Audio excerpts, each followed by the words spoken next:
here with Diana Rodriguez, who's 23-year-old young lady who lives here in Capel. So nice to get to know you a little better, Diana. Yeah. Well, I've always gone to St. Anne's, and I've always been to like the high school ministry, and we went on retreats, and that was always I've had sort of a relationship with God, but it was mostly like God is this almighty, all-knowing, all-powerful God, and I am imperfect me. And so I've always been kind of nervous at church because I knew that I wasn't perfect, and that kind of scared me. And so So you first came to Alpha a couple of years ago, maybe even because you were told you had to go. But what changed this time? Did you just kind of like, oh, I'll give it another try? Like what changed your perspective of kind of going through the Alpha process? Feeling the community there, I felt like I was where I belonged, and that people cared about me, and they understood where I was coming from, that we were all imperfect, but God loves us either way. Like he loves us how we are, and then through thick and thin, he's always there. And it was so amazing. It finally filled that void that has been so empty in my life. So you, so kind of spiritually before this, you believed in God, but maybe he was out there, and maybe you didn't feel worthy of him, right, that you could have a relationship with him. So you go to Alpha and you have an experience where there's a lot of kind of unconditional love and acceptance, and you just felt warmth, and you went through the process.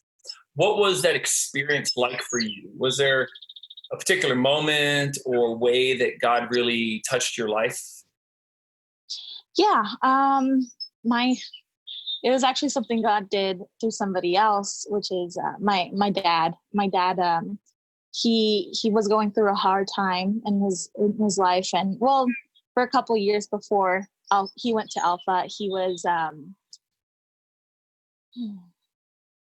he just wasn't close to God. I guess you could say he would come home and everybody would be kind of stressed and put on high alert. Instead of us having peace at home, it was stressful and it was hard.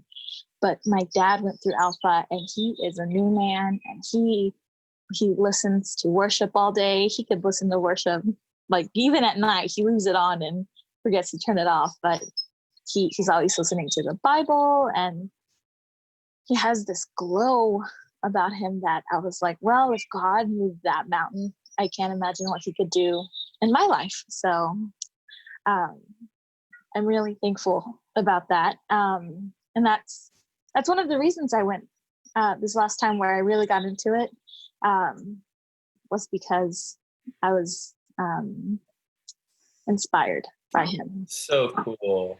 You saw a total change in your dad, like complete 180-degree different person almost. Is the experience of your home life just so different? Oh, it is. It really is.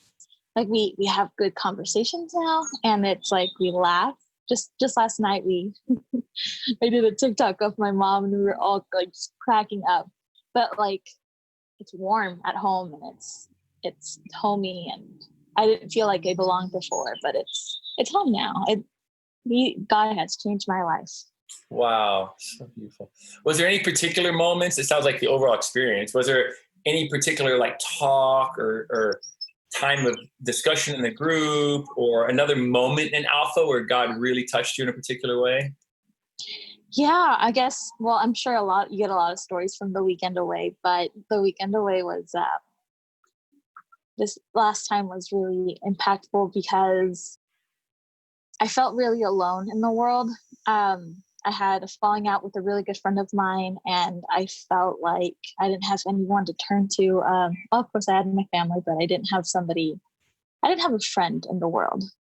And so on the weekend away, a word that just kept standing out to me was friend and community. And it was almost like God was, or God just kept talking to me throughout the entire weekend. And those videos, there was a moment where Nikki was talking and everybody else in the room just kind of faded away. And I was the only one in the room, and Nikki was just talking to me, only me. He came out of the screen, and it was crazy. That is so cool. So cool. Yeah. Well, a lot of times we ask, how has knowing Jesus, this encounter, how has knowing Jesus made a difference? And you pretty much already answered that, how much your life has changed. Of course. Yeah. So. I'll be in my car sometimes and I'll feel kind of sad. Then I feel his presence and I remember who I am and what I'm supposed to do. I've in the past, I've had a hard time coping with anxiety, and that anxiety would cause me to like shut down and close in and not reach out to people. But through God, like I like feel like I'm bursting with rays, and I could hug people that I don't even know, because I love everybody, and it's great. That's so beautiful. Well, that's kind of what we're doing this series here. It's just sharing testimonies. A lot of times we don't have the opportunity to share testimonies with the community, and it's hard to do at Mass. And over here in Easter season, and we profess that Jesus rose from the dead. He is alive, and he sent us the Holy Spirit, and we can have a relationship with him, and he really heals and makes all things new. And so to hear that in your story, and just your beautiful way of telling it, and it's such a blessing. So Diana, thank you for being a part of our community, and thanks for giving us another chance. We're about to start up again in a week online, which I know you've experienced online and continued. So any final words for people who might be thinking about whether or not to attend Alpha? Ooh. You may not think you need to, but there's no greater joy than being in a relationship with God and knowing that he's there for you whenever you need him. Awesome. All right, Diana, thank you so much. Such a blessing. You're welcome. Have a great rest of your COVID break.